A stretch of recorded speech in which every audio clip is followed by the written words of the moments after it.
Chapter 3, Lesson 4 of Pre-Calculus, going to look at some properties of logarithms, and then we'll look at how we can use those properties to help us solve logarithmic equations, and then we'll look at solving using logarithms to solve exponential equations. As a way of introducing these properties, I want to take a look at what we've talked about earlier, and that is the fact that logarithm really is just another name for exponent. So logarithms, when we're dealing with logarithms, we're really talking about dealing with exponents. So as a way of introducing these rules, I want to take a quick review of how we handle exponents in certain situations.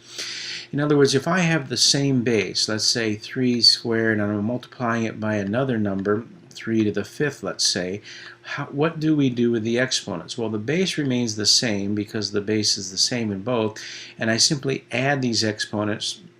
So that would be 3 to the 7th. So if I have the same base, x to the 4th, x to the 3rd, again, the base remains the same, and I simply add the exponents. You remember working with exponents that way. Now, if I'm dividing them, again, I'm going to use the same basis so you see how these work. If I have 3 squared and I'm dividing by 3 to the 5th, how do I handle those? Well, the base is the same, and then I subtract the exponent. So this would be 2 minus 5, or 3 to the negative 2.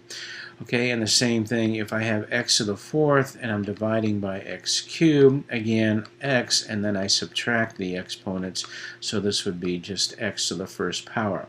So when we're dividing, we're subtracting the exponents, okay? And then remember, if we're taking a 3 squared and we're raising it to another power, in this case, we multiply these. 2 times 3 would be 3 to the 6th.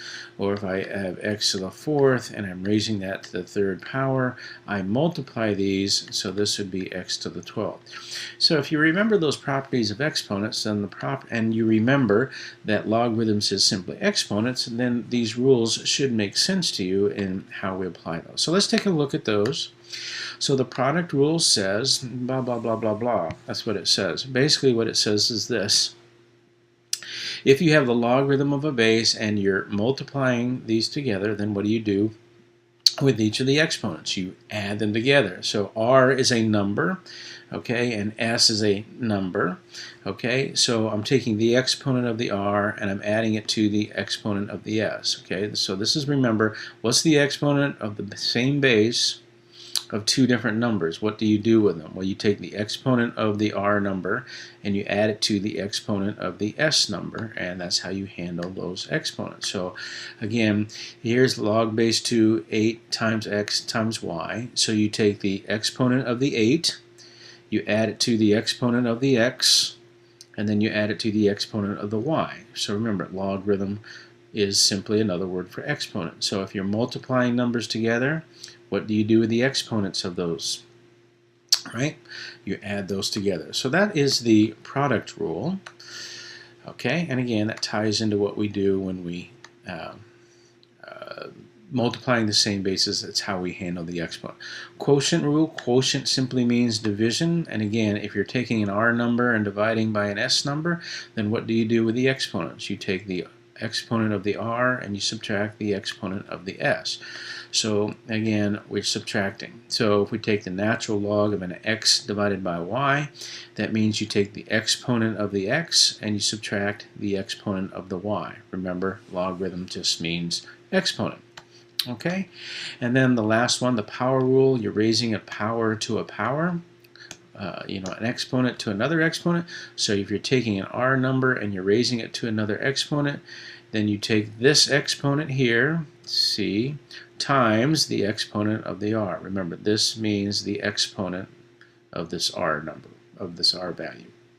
Okay, so this is c times this. So basically you move this c over in front. So when you're raising a power to a power, you multiply those. So this exponent goes over in front, and so you have this exponent 5 times this exponent here that's represented by log base 2 of x. Remember, log base 2 of x represents a single exponent, the exponent of 2 that I need in order to get x. That's one exponent, and then the 5 is the other exponent. So you can see we're simply multiplying this exponent times this exponent.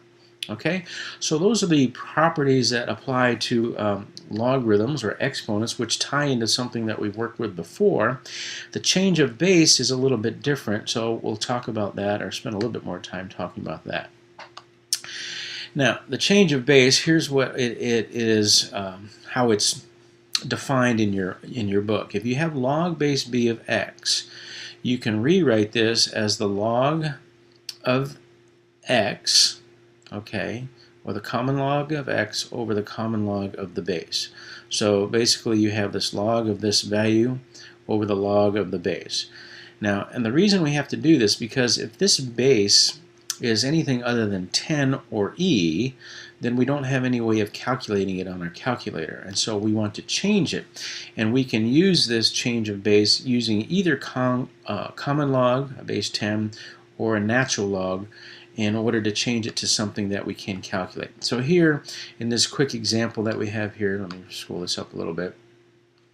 If you have log base 3 of 10, there's no way to calculate that, and if you try to evaluate it, you're going to have a problem because you're not going to be able to turn this 10 into a base 3.